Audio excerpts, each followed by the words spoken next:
और अब से थोड़ी देर पहले सुप्रीम कोर्ट के अंदर समाअत खत्म हो गई है। आज पहला दिन था 370 दफा पर, यानी आर्टिकल 370 पर समाअत आज ही शुरू हुई थी 11:15 बजे के आसपास। अब से जाकर 30 मिनट पहले सुनवाई खत्म हो चुकी है पहले दिन की। 370 पर जब सुनवाई हुई तो कल सुबह दोबारा, कल दूसरा दिन होगा क्योंकि डे टू डे हेयरिंग है, फिर परसों नहीं होनी है। पीर और जुमे को छोड़कर हफ्ते में 5 दिन सुनवाई होगी, बीच में एतवार का दिन भी आप मिला लें तो फिर 4 ही दिन बचते हैं। आज फरीकैन ने जहां पहले से ही तहरीरी तौर दलाइल दिए थे, सीनियर वकील कपिल सिब्बल ने जो अब कल जाकर अपनी दलीलें देंगे, कल शाम तक का उनके पास वक्त है, तकरीबन 10 घंटे का 18 वकला के लिए टाइम मुकर्रर कर दिया गया है। और आज जब वो सुनवाई के दौरान पहुंचे तो तकरीबन 4 से 5 घंटों तक वो आज अपनी बात रखते रहे, जहां पर जम्मू कश्मीर के ताल्लुक से उनने कुछ पुरानी और कुछ नई बातें, कुछ पुराने इक़दामात और मौजूदा वक्त में हुकूमती इक़दामात पर भी मुफस्सिल रोशनी अदालत के अंदर डाली। इधर जम्मू कश्मीर के साबिक़ वज़ीर आला और नेशनल कॉन्फ्रेंस के नायब सदर उमर अब्दुल्ला भी कोर्ट रूम में मौजूद रहे। थोड़ी देर पहले वो भी बाहर निकले और बाहर निकलने के बाद उनने मीडिया से भी बात की। उनकी तस्वीरें आप देख रहे हैं। सुप्रीम कोर्ट के आईनी बेंच ने 370 को मनसूख करने वाली को चैलेंज करने वाली दरख्वास्तें थी, आज ही 10:45 पर समाअत शुरू की थी और आज थोड़ी देर पहले समाअत खत्म हो गई है पहले दिन की। आईनी बेंच में chief justice of India DY Chandrachud, justice Sanjay Kishan Kaul, justice Sanjiv Khanna, justice BR Gavai और जस्टिस सूर्यकांत शामिल हैं, जिन्होंने आज अपने अपने रिमार्क्स भी दिए कपिल सिब्बल को सुनने के बाद। Chief justice of India DY Chandrachud की सरबराही में कोर्ट के 5 जजों की बेंच, जो कि आज से अब हर दिन इस केस पर समाअत करेगी, जुमे और पीर को छोड़कर, और एतवार का छुट्टी का दिन भी आप इसमें ऐड कर लेंगे।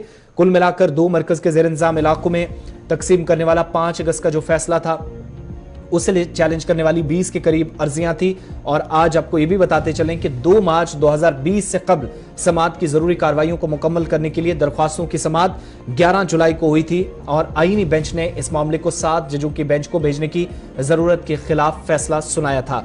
सुप्रीम कोर्ट के सामने एक ताजा हलफनामे में मरकजी हुकूमत का भी मौकिफ सामने आया, जिसमें खुसूसी हैसियत को मनसूख करने का दिफा करते हुए सरकार ये कहती है कि 370 को हटाने के फैसले से खित्ते में बेमिसाल तरक्की हुई, सलामती और इस्तेकाम को यकीनी बनाया गया। दावा यह भी सरकार का है कि गुज़श्ता 3 बरसों में स्कूल, कॉलेज, यूनिवर्सिटी, अस्पताल, दफातर और इदारे बगैर किसी हड़ताल या खलल काम करते हैं। मरकजी वजारत दाखिला के मुताबिक सड़कों पर तशद्दुद, मिलिटेंसी के वाक़यात, अलहदगी पसंद नेटवर्क्स के जरिए की जा रही पत्थरबाजी या पथराव और हड़ताल की कालें अब सिर्फ और सिर्फ माजी का हिस्सा है। लेकिन हुकूमत ने मिलिटेंसी के खिलाफ जीरो टॉलरेंस की पॉलिसी अपनाई है। आईनी तब्दीलियों के बाद जम्मू कश्मीर में सिक्योरिटी सूरत हाल में नुमायां बेहतरी हुई है। जो दस्तावेजात अदालत के अंदर जमा कराए गए उसमें यह बातें कही गई हैं। लेकिन आज जब शुरुआत हुई तो आज तारीखी पस मंजर पर भी बात हुई। आज कपिल सिब्बल ने तकरीबन 4.5 से 5 घंटे तक जो अपनी बात रखी, जिसमें 370 से पहले और 370 के बाद वाली सूरत हाल पर भी मुफस्सिल रोशनी डाली और कहा कि जिस तरीके से फैसला लिया गया, यानी 2 फरीकैन में से एक फरीक की तरफ से गुलाम नबी आजाद की दरख्वास्त पर चूंकि कपिल सिब्बल पेश हुए हैं, तो उन्होंने इस मामले में जब आज अपनी बात रखी तो कोर्ट रूम में जब उमर अब्दुल्ला भी मौजूद थे, वकला थे, नेशनल कॉन्फ्रेंस की तरफ से दीगर कुछ समाजी और सियासी कारकुनान या फिर वो तमाम पिटिशनर्स जो इस केस की जो इस फैसले की मुखालफत कर रहे हैं, जो पिटिशनर्स हैं सुप्रीम कोर्ट में, वो भी आज पहले दिन केस की समाअत कर रहे थे। जब केस की समाअत हो रही थी तो वो भी यहाँ पर दलाइल सुन रहे थे। और कपिल सिब्बल ने 3-4 बड़ी बातें कही, कॉन्स्टिट्यूंट असेंबली की तरफ से लिए गए फैसले, उसके बाद प्रिंसली स्टेट्स का मुल्क के साथ जुड़ना, मर्ज उनका करना 1947 से पहले की, और उसके बाद प्री 47, पोस्ट 47 की सूरत हाल, 1953, 1954 के कवानीन का हवाला देते हुए 370 की जब शुरुआत हुई तब इसको क्यों लाया गया, कहा कि दिफा करना था, जमहूरी तर्ज अमल को बचाना था, जमहूरियत को बहाल करना था, इसलिए जिम्मेदारी ली गई, इन कवानीन को लाया गया। लेकिन नापाक अज़ाइम के लिए भी 370 के इस आर्टिकल को इस्तेमाल करने की कोशिशें हुई। साथ साथ ये भी कहा गया कि जिस तरीके से 2018 में असेंबली तहलील करने, गवर्नर के इकदामात जिनको गैर आईनी, उनके आज के दलाइल के मुताबिक करार दिया गया। अब दूसरी तरफ इंतजार ये भी है कि 18 वकला, जिनमें सरकार की जानिब से भी और जो पिटिशनर्स हैं वो भी जो मुखालफत इस फैसले की कर रहे हैं 5 अगस्त 2019 के, वो अपने अपने दलाइल मुकर्ररा मुद्दत के अंदर देंगे। 70 घंटों तक कुल मिलाकर अदालत उज़्मा में अपने दलाइल वकला रखेंगे, जिनमें 2 सीनियर वकील हैं।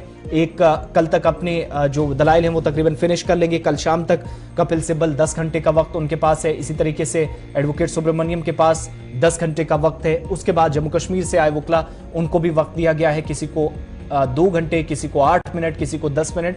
तो कल 11:15 या 10:30 के आसपास सुनवाई लगातार दूसरे दिन होगी 3 अगस्त 2023 को। बहरहाल आज पहले दिन की कार्रवाई खत्म हो चुकी है। एक तरफ से आज दलीलें दी गई कपिल सिब्बल की तरफ से, कल भी उनकी बारी है, और उसके बाद जब मारूफ वकील सुब्रमण्यम भी अपनी बात रखेंगे तो उसके बाद सरकार की जानिब से भी जवाब दिया जाएगा। हलफनामे के अलावा जो कुछ सरकार ने तहरीरी तौर पर अब तक जवाब तैयार कर रखा है, वो भी जवाब सरकार की जानिब से दिया जाएगा।